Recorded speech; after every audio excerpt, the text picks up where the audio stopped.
Good afternoon and welcome. I'm Marcia Hart, Executive Director of the Coos History Museum, and it is my pleasure to host this year's Coos County Historical Society Annual Awards. Since 1988, the Society has annually recognized those who have significantly contributed to preserving the history of our area and providing exceptional service to the Society and the Museum. This year, we honored each awardee with their own presentation at the museum and put together this video with the assistance of Dean Martin and the Coos Community Media Center. This first award is the Mary Banks Granger Award, and I think that you'll recognize the host. I'm Marcia Hart, Executive Director of the Coos History Museum, and it's my pleasure to award the 2021 Mary Banks Granger Maritime History Award today. This award is given to the person or persons who contributes to the preservation of maritime-related history. Mary, the daughter of shipbuilder Robert Banks and the Granger family, have preserved the history of the Coos and Banks Shipbuilding Company of North Bend and have donated generously to the Coos History Museum. This award was created by the board and named in honor of Mrs. Granger in 2017. We are standing in the main exhibit hall today at the Coos History Museum and directly in front of panels talking about how important shipbuilding was for our community. Earlier this year, I happened to meet with the Granger family to talk about some work that their brother, John Granger, had done regarding a website that he had designed that goes into depth into the shipbuilding legacy. The website tells the story of the Coos and Banks Shipbuilding established in Coos Bay in 1905, and this website offers insight into the shipbuilding business. Robert, John, and Sue are working to bring an interactive exhibit with access to the website to the museum for researchers and ship lovers alike. The Coos County Historical Society presents the Granger family the award named in their mother's name for their contribution and for continuing the legacy. Sue Graves is here today to accept the award on behalf of her family. Sue, thank you so much. Thank you. We want to thank everyone for this wonderful honor. And I'd like to point out that both of my brothers, who aren't here today, had a few comments to make. John, who created the website we're so proud of, he took all of Mom's collection, and as he started scanning it, at first was mainly for the family and to share with other people. But as he looked at these photos and was able to bring them up on phone and on his iPad, he realized that he could see all the details that were there that probably weren't able to see in the photo, and he was so excited about this. He continued for 3 years to document and curate all of the pictures that my mother had. He went into a site called newspaper.com, and through that he was able to find anything that was written about these ships, where they ended up, where when they were built, any newspaper in the world that it was written about. So as you were able to go through the website, you could click on all of each and every ship. There were 180 ships built in the Coos and Banks shipyard over 40 years. My brother Bob, who lives in Portland, sent a message. He said, local shipbuilding history, including the history of the Coos and Banks Shipbuilding Company, belongs to every family that settled in the area. We want this history to be accessible and shared. John, through his creation of the Coos and Banks website, is making that possible. The Coos History Museum is making that happen, and that's what we're so pleased about. We look forward to continuing this important collaboration. And John said, I invite all of you with an interest in the early days of North Bend and Coos Bay to visit the website. And we have cards made up that have the website on it, and we'll have those available here at the museum. Explore the photos on your tablet, zoom and pan. Relish the excitement of the crowds as a new ship slides down the ways into the bay. Marvel at the majestic curves and the sheer size of these massive wooden ships. Contemplate the craftsmanship and the hard work it took to create such strength and beauty. with the tools of that time, and then the visitors who logged in, and with these visions logged into your memory, you will never be able to look at the Mill Casino waterfront again at the same way. So we thank you again and look forward to doing more with the museum. Thank you so much, Sue. You're welcome. For more information about the contributions of John Granger, please feel free to contact the Coos History Museum, or you can contact me personally at director@cooshistory.org. The Martha Butler Service Award is given to a person or persons who have provided exceptional assistance or service to the Coos County Historical Society or the museum. This year we have co-recipients of the award. Board Trustee and Secretary Ann Guerin will present the first of the two awards. This is Bill Mast, who is receiving a very special honor from his many reasons of supporting the Historical Society and the Coos History Museum. He's receiving today the Martha Butler Service Award, presented to William Mast in recognition of your exceptional service to the Coos County Historical Society with your work on the CCHS Board of Trustees, presented by the Board of Trustees of the Coos County Historical Society in the year 2021. Congratulations, Bill. I think you're well deserving of this award, and we hope that you take it home and find a special place to remind yourself of your service to the museum and the Coos Historical Society. I was sitting at my computer last night thinking of some ideas that I'd like to share with people regarding why you might be the recipient and not somebody else this year. You have recently retired from the board after, I think, 15 years of service on the board. And during that time, you served a 3-year term as president of the board, which is a huge, huge obligation, time-consuming, important position on the board, of course. You have been for a long time a weekly volunteer at the main desk. Yes. And as people enter the museum, they may encounter you, I think, on a Thursday afternoon. Right. One of the ways that you have supported the museum is through floating down the Coquille River, I believe, wood, like myrtle wood and black walnut that have been made into benches, and those benches grace the museum in various areas, and it's possible that there might be at least one left to have one's name put on and to support the museum and share this beautiful piece of wood that you will see around the museum. Bill, for several summers, you, with me, have taken people who interested in touring some historical area.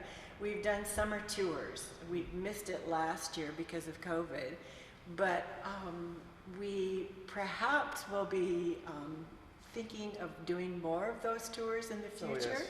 Okay, so even though you're off the board, you're still interested in being a tour director. Hopefully we can get in 2 next year to make up for the ones Oh, we that's lost. a great idea. I like that. Alrighty.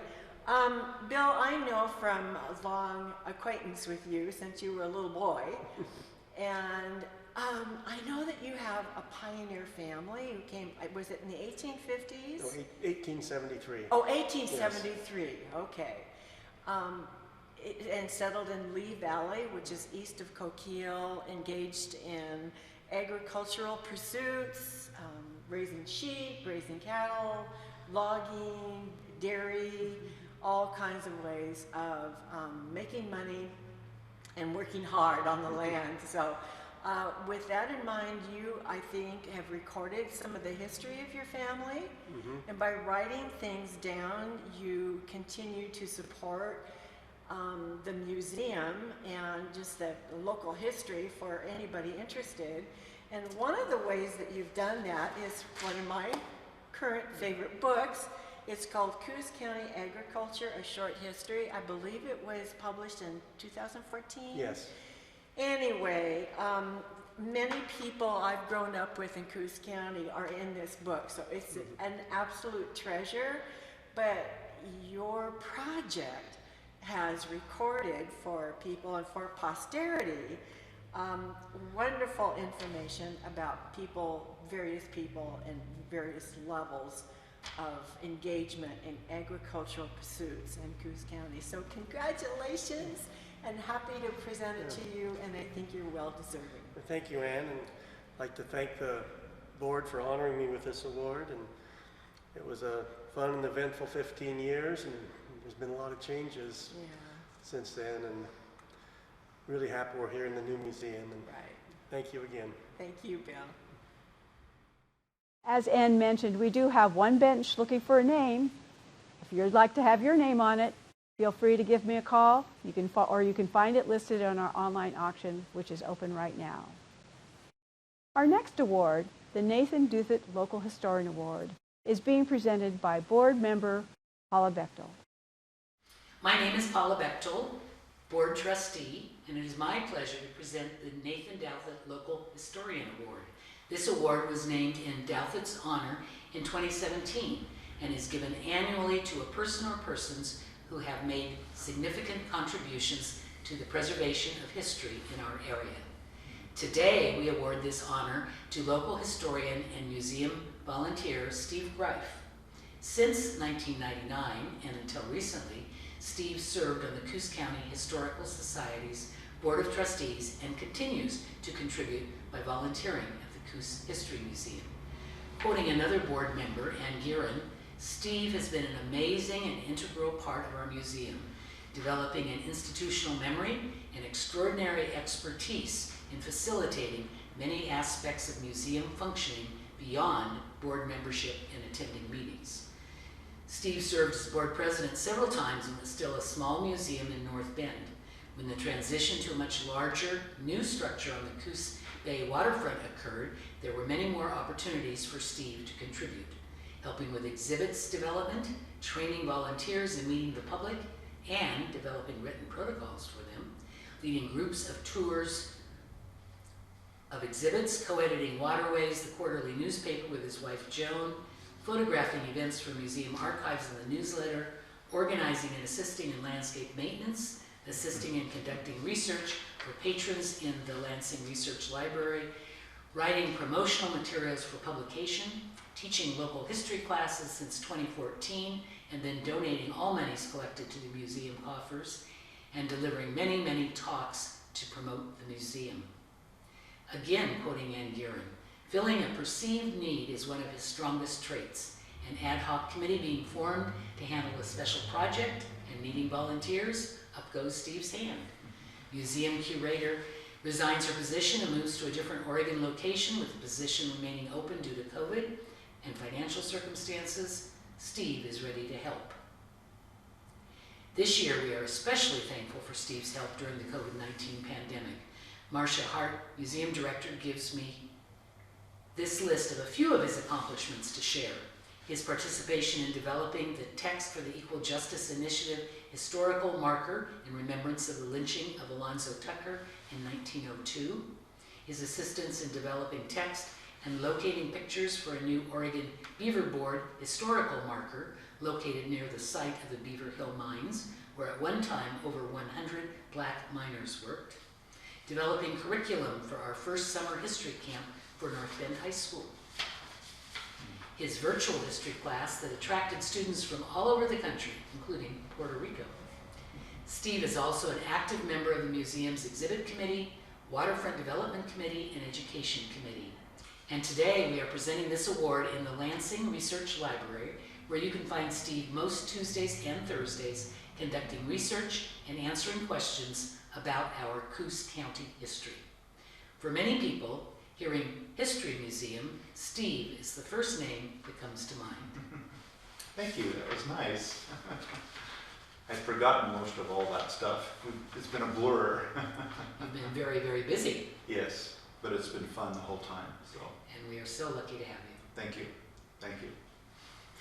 You know, one of the things that I recall is, now that I've been here for the last 20 years or so, is how many people I know now that I didn't know then, and that's been the best part, is meeting so many people that are interested in our local history, and made so many more friends and so many more really close acquaintances because of the volunteers that I have here. And learn so much more history in the And process. I've learned a lot of history. I wish I knew this when I was teaching.